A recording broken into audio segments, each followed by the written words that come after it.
Fermerin rifahı aqrar sahənin inkişafıdır. Məhz bu sözlərlə verilişimizə başlayırıq. Fermerin real dostu efirdədir. Qeyd edeyim ki, bu layihəmiz Kənd Təsərrüfatı Nazirliyi yanında Aqrar Kredit və İnkişaf Agentliyinin dəstəyi ilə təqdim olunur. Bəli, biz davam edirik. Fermerin real dostu efirdədir. Dəyərli fermerlər, əziz zəhmətkeşlər. Sizin üçün ən maraqlı, mən deyərdim ki, mövzulardan birinə toxunacağıq. Subsidiyalardan danışacağıq. Subsidiya ödənişləri nə yerdədir? Ümumiyyətlə, bax, bu il ərzində konkret olaraq dövlət tərəfindən və daha dəqiq desək, Aqrar Kredit və İnkişaf Agentliyi tərəfindən fermerlərə nə qədər subsidiya ödənilib? Bu və digər sualları Aqrar Kredit və İnkişaf Agentliyinin Dövlət Dəstəyi Şöbəsinin müdürü Rəşad Fəttahovla müzakirə edəcəyik. Rəşad müəllim, mən sizi salamlayıram. Fermerlərin görüşünə xoş gəlmisiniz. Xoş gördük Ruslan bəy. Mən sizi də salamlayıram. Bizi izləyən dəyərli fermerlərimiz və bütün tamaşaçılarımızı buradan salamlayıram. Rəşad müəllim, ilin sonuna doğru gedirik. İl ərzində bir neçə dəfə sizlə görüşürük.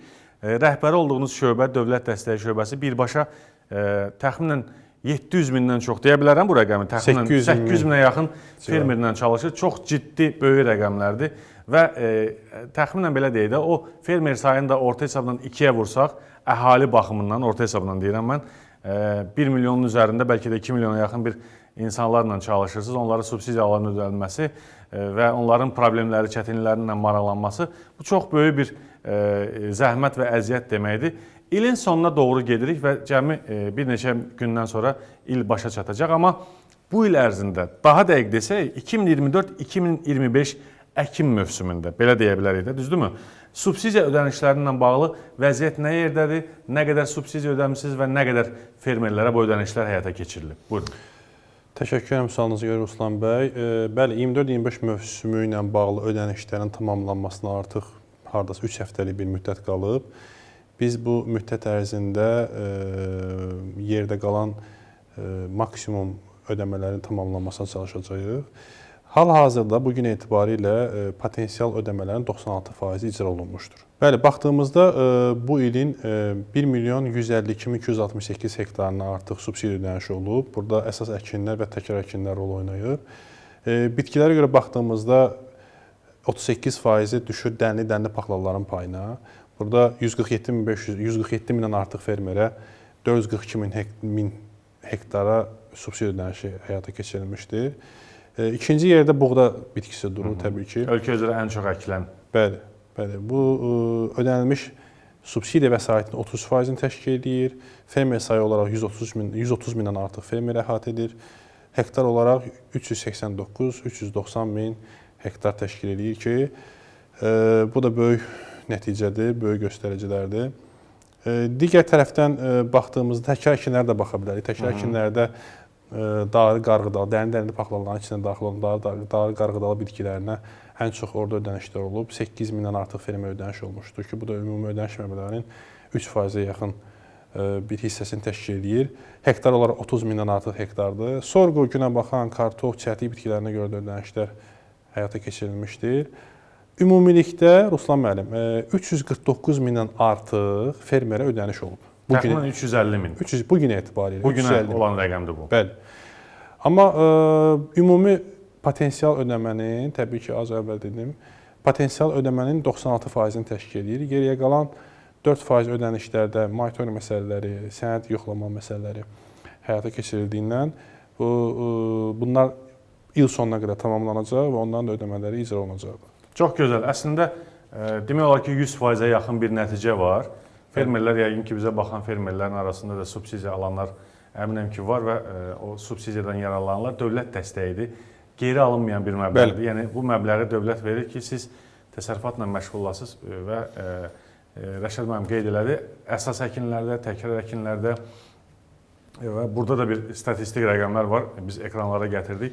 Həqiqətən də yəqin ki, yaxın günlərdə də yerdə qalan məbləğlər ödəniləcək və fermerlərimiz bundan yararlanacaqlar. Rəşad müəllim, bəs əsas subsidiya növlərindən biri məhsul subsidiyası. Bundan bağlı vəziyyət nə yerdədir?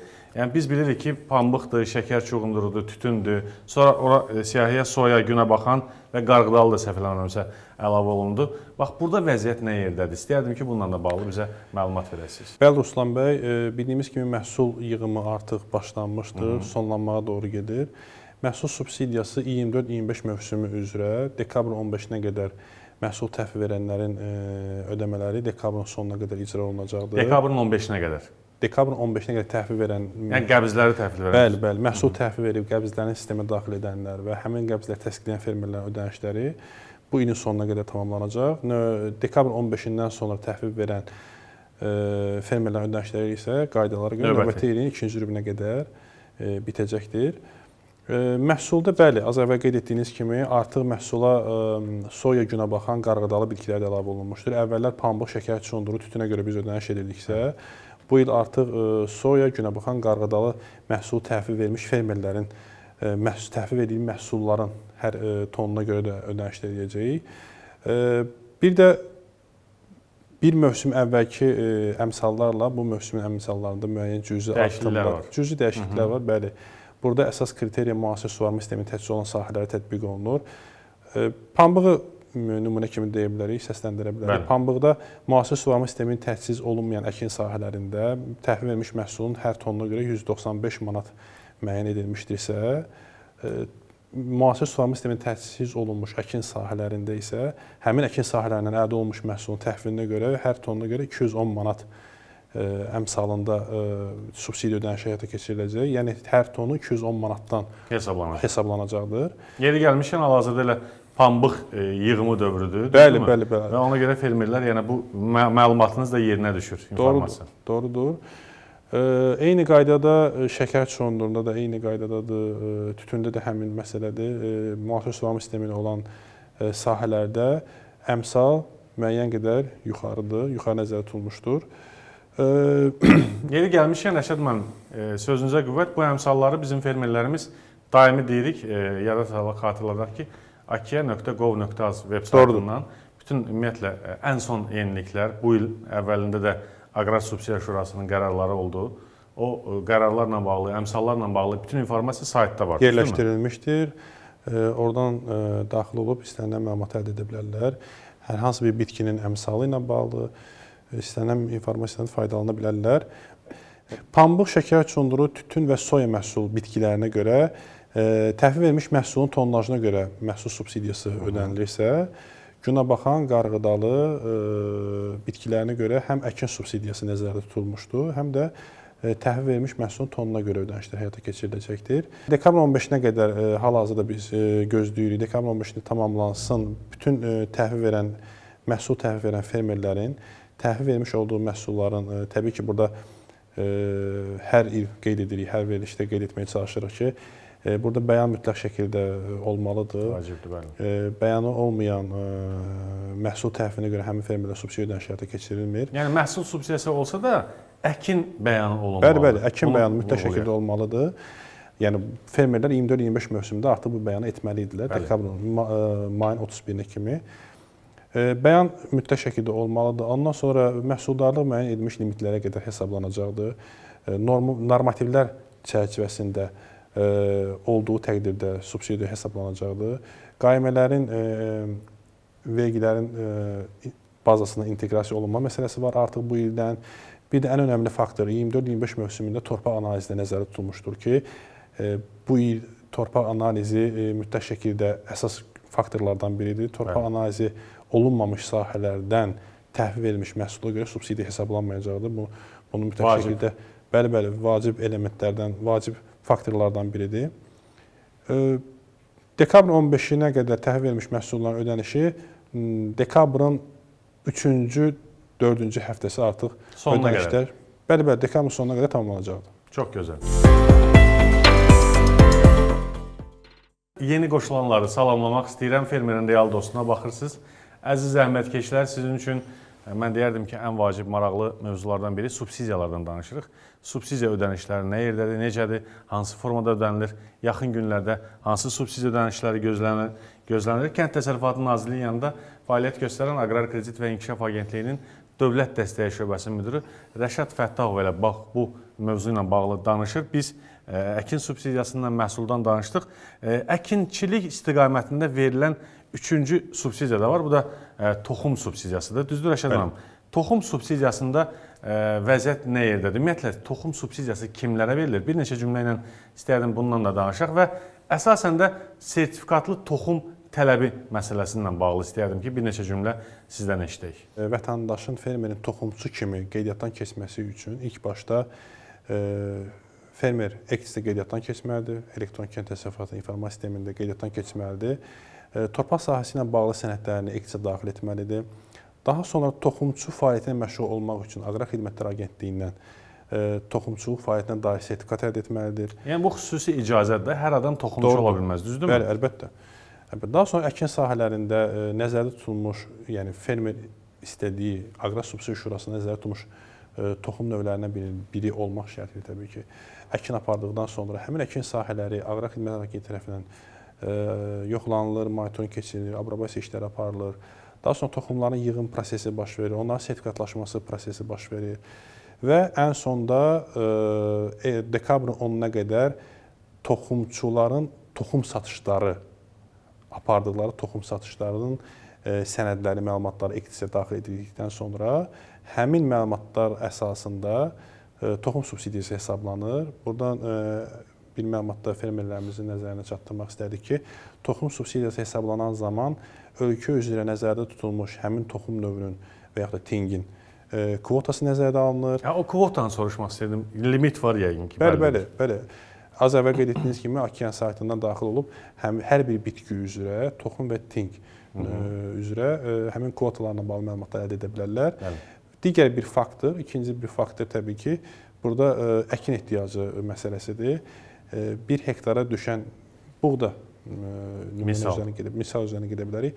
1 hektara əgər 200-220 kiloqram olmalıdırsa normativ, fermer 200 kiloqram satdığı toxuma görə subsidiyadan faydalana biləcəkdir. Yəni 300 istehsal edə bilər, sata bilər, amma ona görə subsidiya almayacaq. Bəli, sata bilər, amma onun 200 hissəsi qədər subsidiya ona hesablanacaqdır.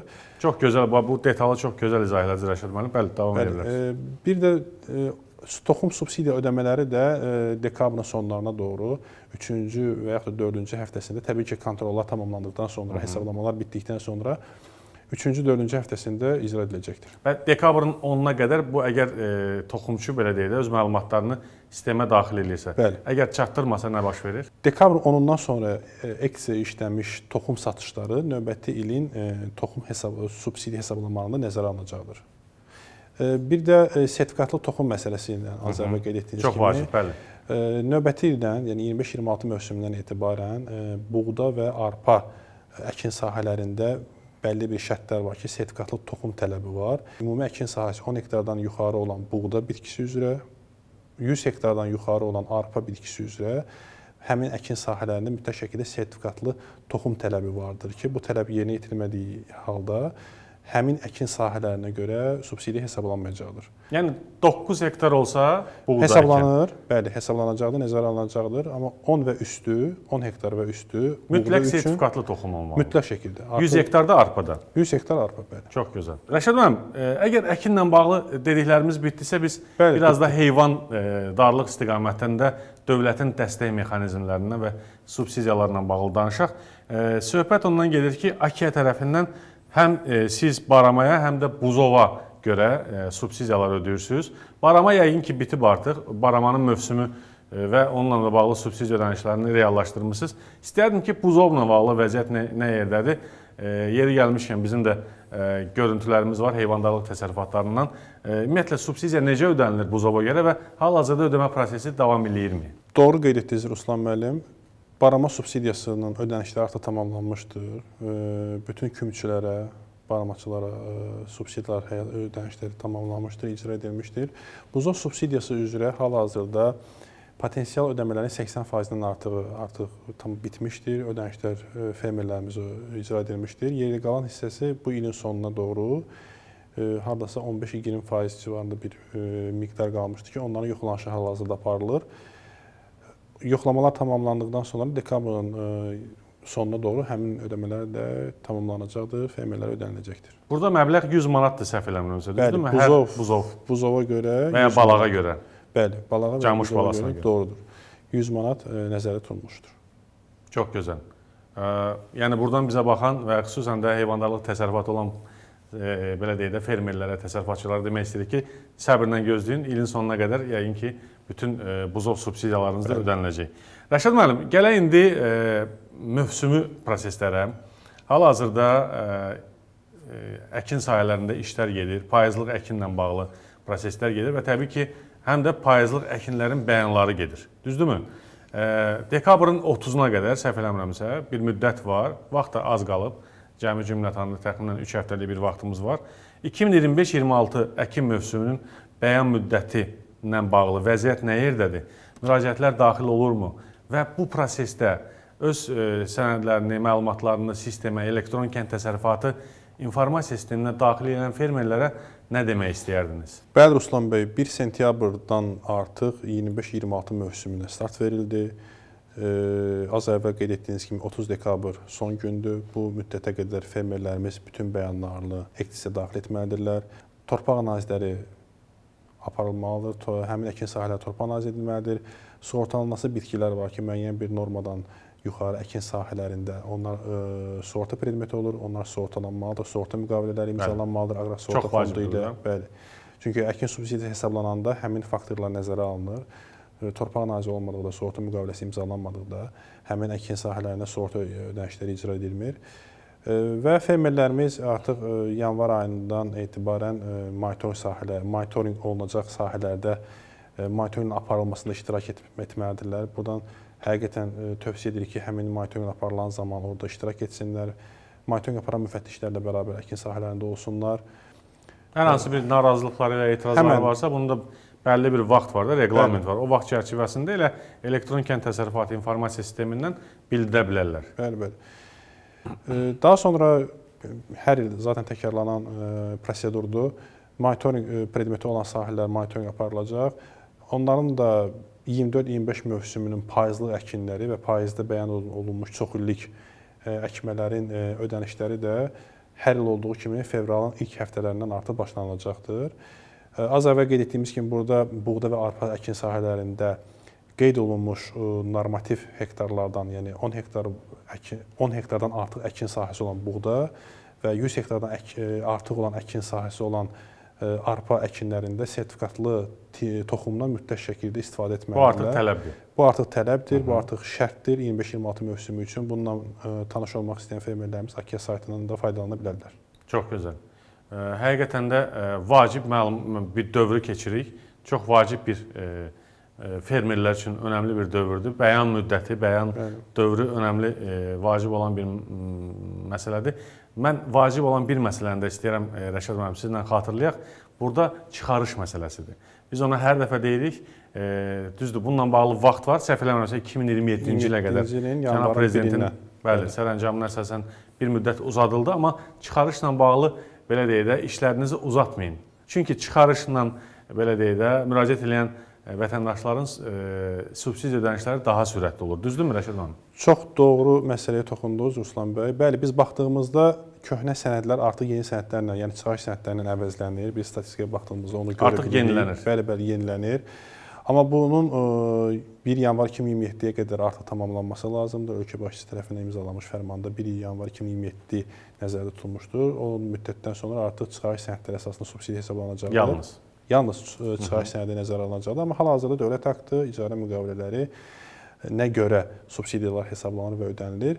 Təbii ki, fermerlərimizə buradan səslənirik ki, bu prosesdə aktiv iştirak etsinlər, çıxarış sənədlərinin yenilənməsində fəal iştirak etsinlər. Yəni, bunun üstünlüyü ondan ibarət ki, dediyimiz kimi, dəyərli fermerlər, əziz zəhmətkeşlər, siz çıxarış sənədlərinizi AKİyə təqdim edəndə bu digər qurumlarla inteqrasiya prosesinə müsbət təsir edir. Yəni, inteqrasiya nədir? Sənədlər, bütün məlumatlar orada var.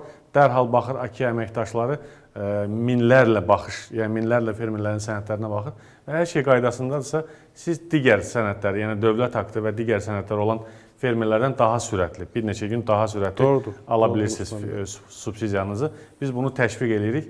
Çıxarış sənədlərinizi də 2027-ci ilin yanvarın 1-nə qədər dəyişməyinizi arzu edirik və tövsiyə edirik. Rəşad müəllim, çox sağ olun, minnətdaram. Necə deyirlər, bu qaynar bir dövrdə, bu işlərinizin çox bir məqamında vaxt tapdınız, gəldiniz. Sizə və bütün AKİyə əməkdaşlarına, bütün komandaya minnətdarlıq, işlərinizdə uğurlar arzulayıram. Təşəkkür edirəm Ruslan bəy. Mən də buradan bütün fermerlərə uğurlar arzulayıram, işləri avan olsun. Təkrar dəvətinizə görə sizə də öz təşəkkürümü bildirirəm. Çox sağ olun. Hörmətli tamaşaçılar, Aqrar Kredit və İnkişaf Agentliyinin Dövlət Dəstəyi şöbəsinin müdiri Rəşad Fəttahovun subsidiya ödənişlərindən danışırdıq. Subsidiyalarınızı vaxtında ödəmək üçün hər şeydə vaxtında görmək lazımdır. Bəyan da vaxtında etmək lazımdır. Vaxtında sənədləri toplayıb sistemə daxil eləmək lazımdır. Ümumiyyətlə, vaxt çox önəmlidir. Vaxtınızı da bizim üçün ayırdığınıza görə mən sizə təşəkkür edirəm. Gələn həftə vaxtımız dəyişmir. Gələn həftə eyni saatda, eyni televiziya kanalında, Real TV-də fermerin real dostunda görüşəcəyik. Hələlik.